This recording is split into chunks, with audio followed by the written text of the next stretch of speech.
Hi guys, what's up? It is Lavender and welcome back to the channel.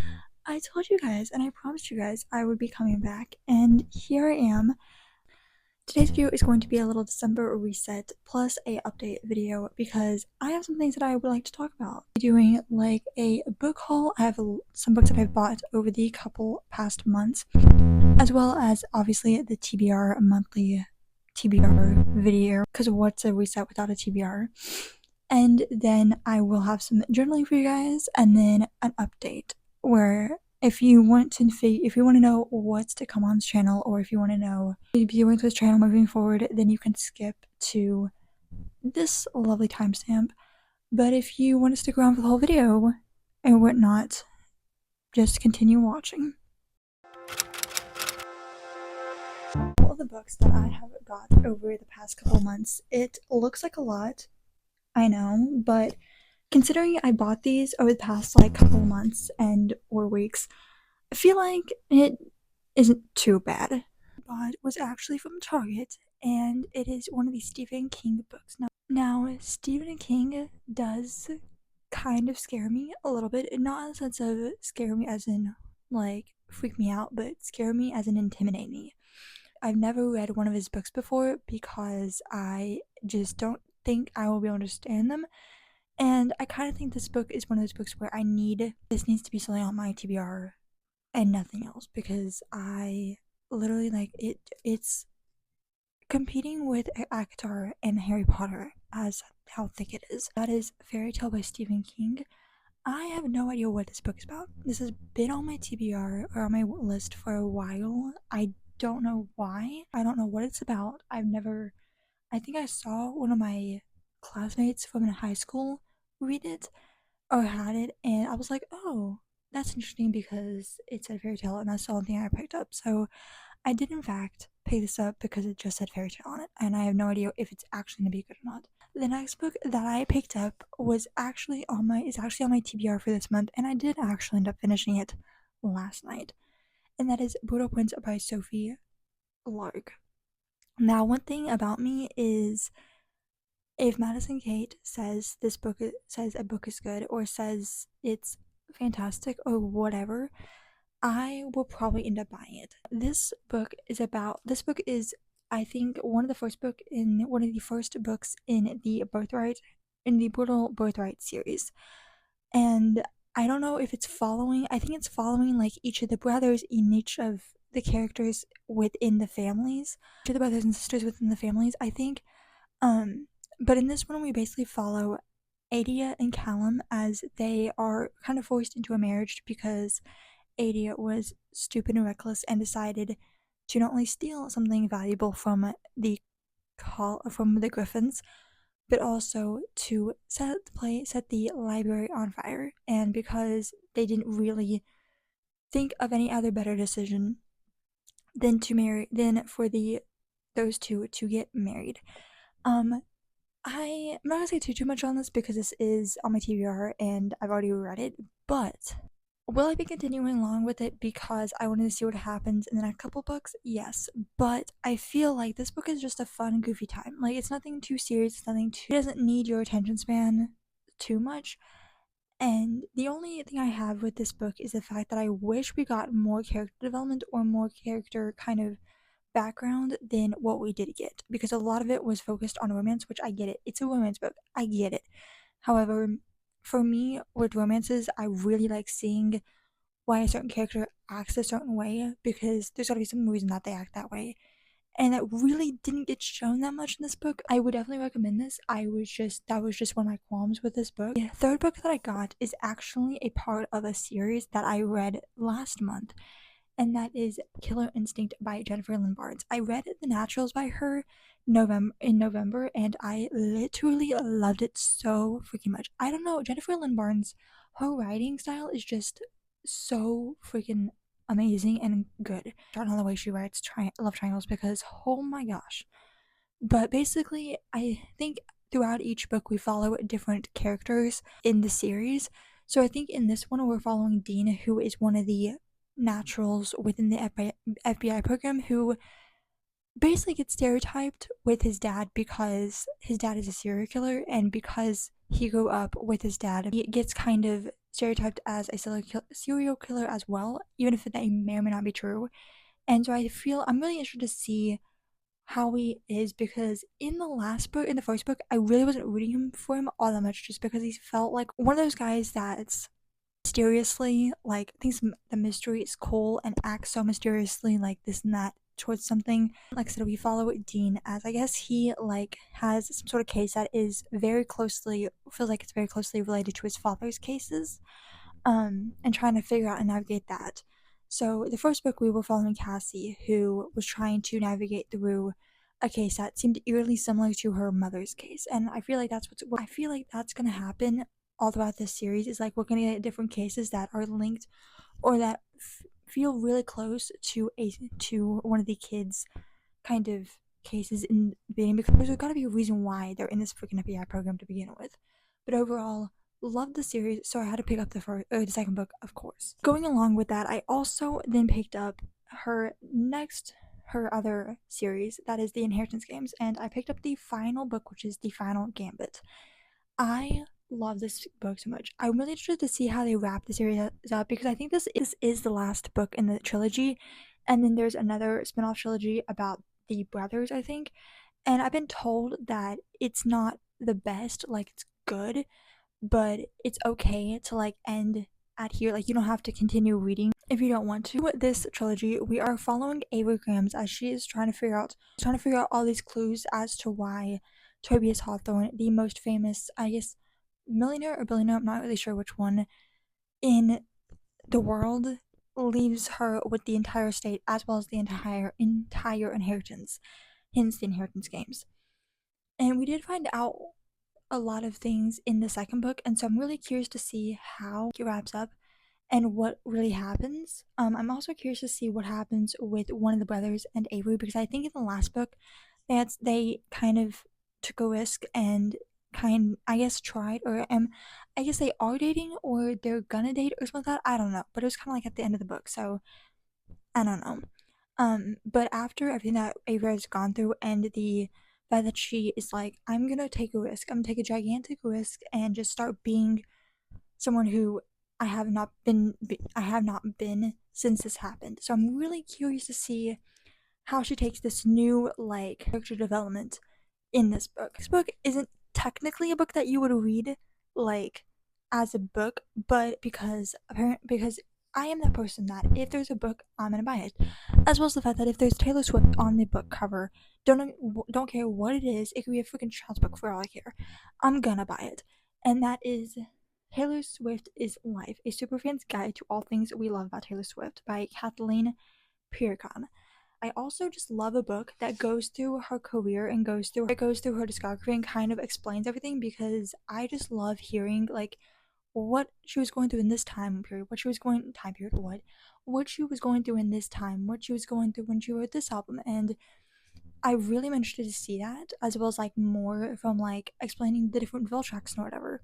So I'm really curious to read this, and I actually may read it off and on. I'm not gonna lie, just because I'm like I said, Taylor Swift has kind of tended gotten me back into music and back into like the wonders of music and kind of how it's made and how people go about writing things, because each person's different. But I feel like because I like books so much, and I feel like she could write a pretty damn good book.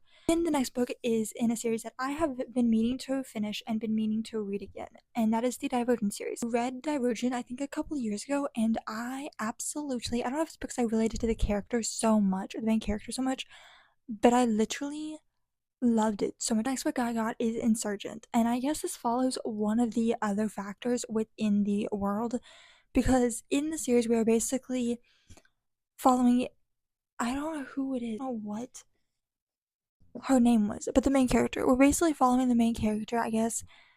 She is basically tested to see which factor she belongs in, because people get put into factors depending on their personality, their decision making skills, all that kind of stuff. And she got put into Divergent, I think. And I'm guessing this follows another character within the series or something like that. I don't know. Getting put in the factor of Insurgent. And I don't know, it's just something about like the writing is, I don't even remember what the what the anything was about. I'm gonna be honest. Like, I just remember that I loved the book and that it was super easy for me to get through, and the main character in the book I related to so much.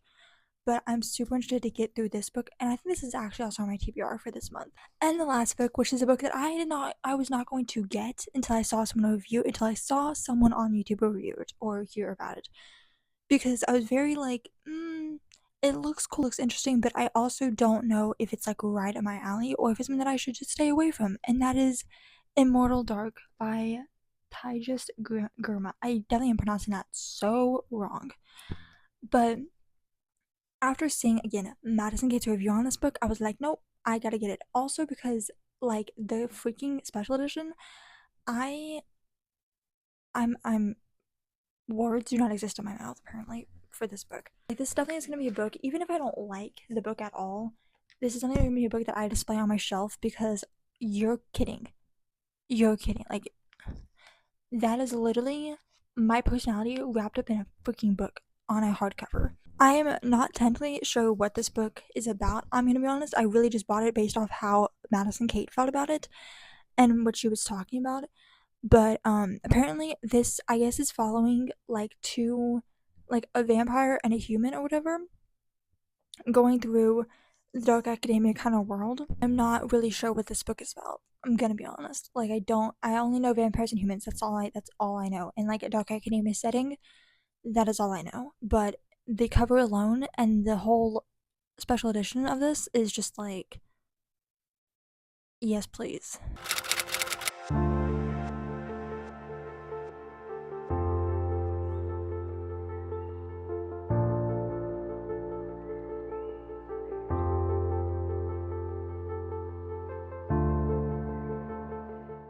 So, as I said before, there are two books that I hauled already that are on my TBR, like Insurgent and The Brutal Prince. So, I'm not gonna show those again because what's the point? I do have three more books on my TBR. One of which I am currently reading now, and that is The Spell Shop by Sarah Beth Durst. And honestly, already I've read this, like, I've only read 2 chapters, and already I'm tapping this book up like crazy. We are following Kayla as she is navigating through this journey of kind of figuring out what to do after, I guess, her city, or what used to be her town or city, I don't remember. Like I said, I'm just now reading this book. As that burned down, and the library that she used to work at burned down. So now she's having to relocate herself, and she ends up going to her, I think, an island that she used to live on, and she finds her old house, which is a little cottage. I guess that's also pictured on the cover.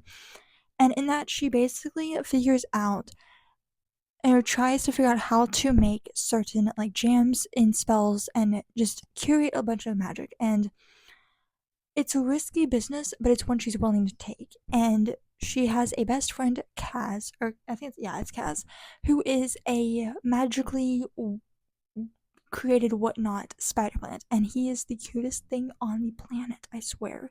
The way he's described, I need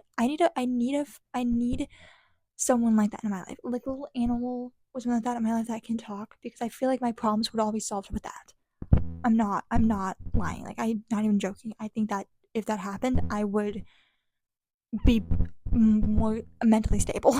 No, from reading the first few chapters, but also from reading this synopsis.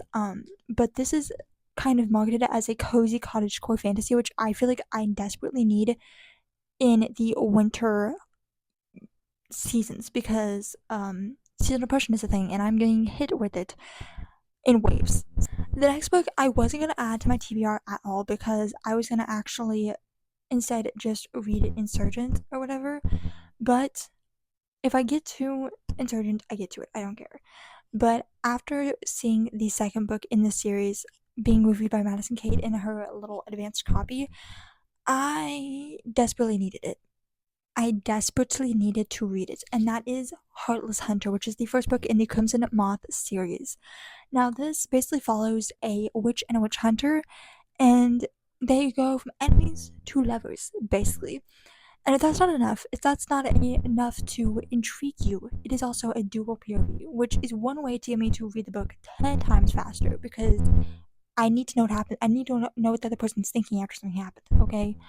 But yes, basically, we are following a witch who, after I guess she's going through a kind of war with the witches and the witch hunter, and she is caught up in this whole like trying to save all the witches and trying. She One of the things I like about different witch books is the use of magic. They use magic with their blood, and basically blood magic is a thing. Use it like how we do tattoos. Like they carve they carve like designs into their body and use that magic through their body. I guess I don't completely know. I think that's what happens.